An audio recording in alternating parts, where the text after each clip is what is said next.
Blogging for e-commerce websites. How do you do that in the most efficient and effective manner?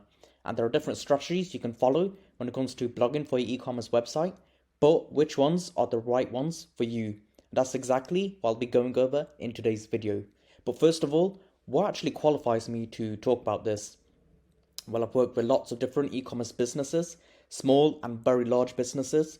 I've worked in multiple award-winning UK marketing agencies, and I've been doing this for 8 years now. So if you like the sound of that, I'd highly recommend to subscribe for super valuable e-commerce insights, no bullshit generic advice, as well as to-the-point videos.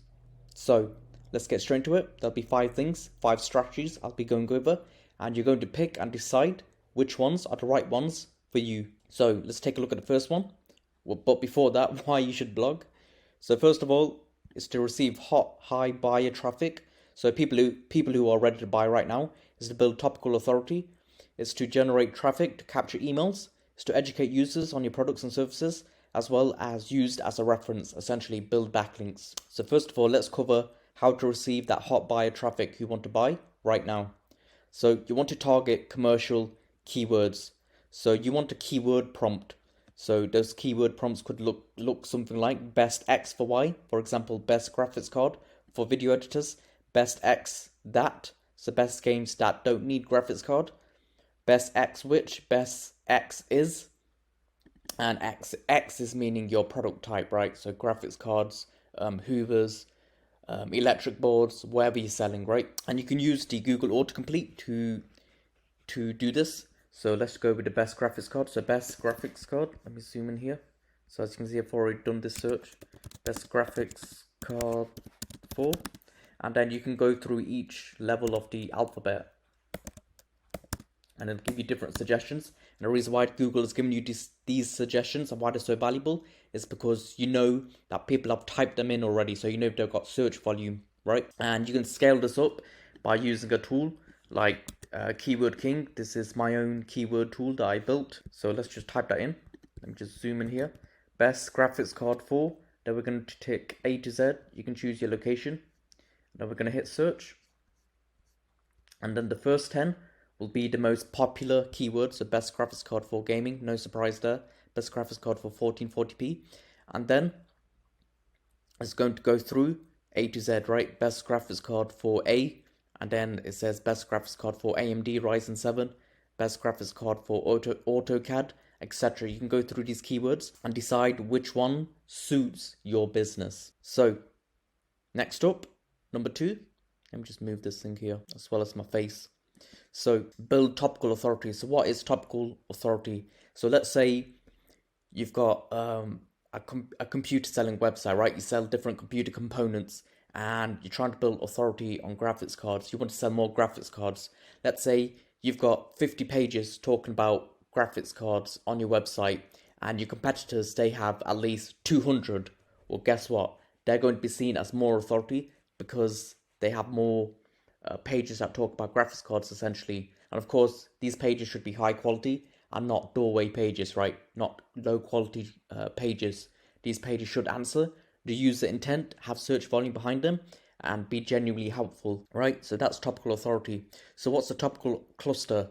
So sticking with the computer components example, so you're selling graphics cards, you're selling processors, you're selling motherboards. So let's just say you want to make your website a topical authority on graphics cards. Well, you can create a cluster on graphics cards and talk all about that. So graphics card for gamers, and talk all about gaming and graphics cards for one cluster, and then you can have another cluster for processors, so that'll be related to processors for gamers, and another cluster could be processors for motherboards, etc., right? And that's essentially a topical cluster.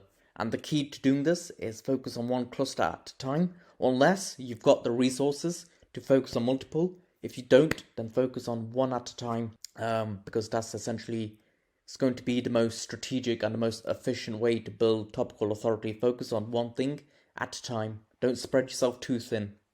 So make sure each page has search volume behind it, okay? Because you want people clicking, you want people staying on the page, and you want Google knowing that your page is actually valuable. So number 3, how to generate traffic to capture emails. So this is essentially about getting visitors to your website and then convincing them to allow you to engage with them.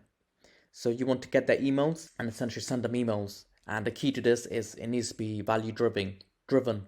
So you can't think, oh, I've got 3,000 people on my email list. Let's just send random emails, and you're not thinking of them as actual people. And that's a mistake that I made in the past. You need to actually think of them as people. Think of them not as machines, as some people do. I just thinking in terms of a numbers game. You would genuinely want to be useful and helpful.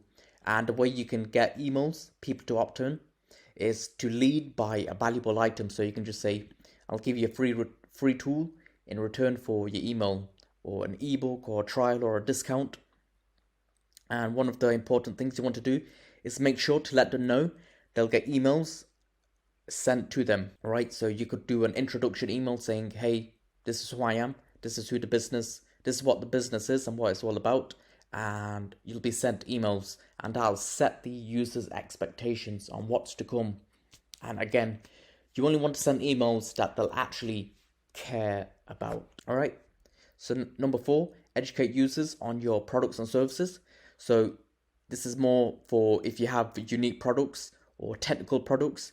You may need to create blog posts around them. So if you've got a particular camera you're selling, it may have lots of technical items to it, lots of functions. You may want to create some blogs on how to use it, how to troubleshoot, how to optimize it, as well as how to fix certain things. So this may apply to you. Next up, how to use your blog to be used as a reference, essentially to build backlinks. So a backlink is essentially, if you don't already know, you probably already know. But I'm covering it for the one person who doesn't know. So you've got a website here, your website, and then under the website here, this website links to your website. And in a nutshell, that's going to help increase your rankings, right? If it's a quality backlink, right? So what you want to do to give yourself the highest chance of building these backlinks passively, right, is to find topics where users will be interested in data and a search volume behind it.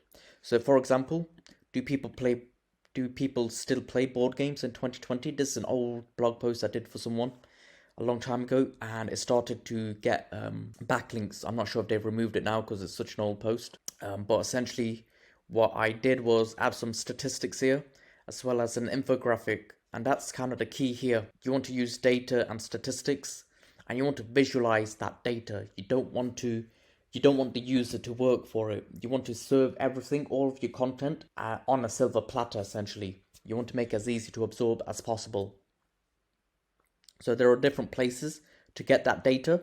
So you can use Google Trends as I did here. So you can see the popularity in terms of statistics, see the search volume. You can use Kaggle datasets. So you can search this up. So let's just say gaming, and it'll give you different things. Online gaming anxiety data, that's an interesting one. If you've got a gaming site or a mental health type of website, you're selling different products related to that. Gaming laptops. So you can type in whatever you want. So let's just go for skincare. So different things related to skincare. So another one is Workout Wednesday. So this is a way for you to get inspiration on data visualization. So you'll see different pages here on people visualizing their data. As you can see here. So you can check this out. This is a great way because if you don't know how to present your data, you're not sure what graph you should use, or even if you use a graph, you can just check this out. As well as open government websites. So here's the UK version. So crime and justice, business and economy, health, environment, education. You can see different statistics related to that. So you'd have to find one related to your business. And that's essentially it. Those are 5 different strategies you can use for blogging. Now, if you're serious about growing your e-commerce business, I'd highly recommend a one-on-one consultation with myself, and essentially be a 1-hour long call where, first of all, when you book, you'd have a pre-questionnaire to fill out. I'd do an in-depth review of your website, and I would go over the different growth strategies for your business. So if you're interested in that, I'll pin a link in the comments. Also, if you're not ready for this, I'd highly recommend the e-commerce cheat sheet. So there are three ways that I've added to a particular cheat sheet that you can go over and apply which ones that are relevant to you.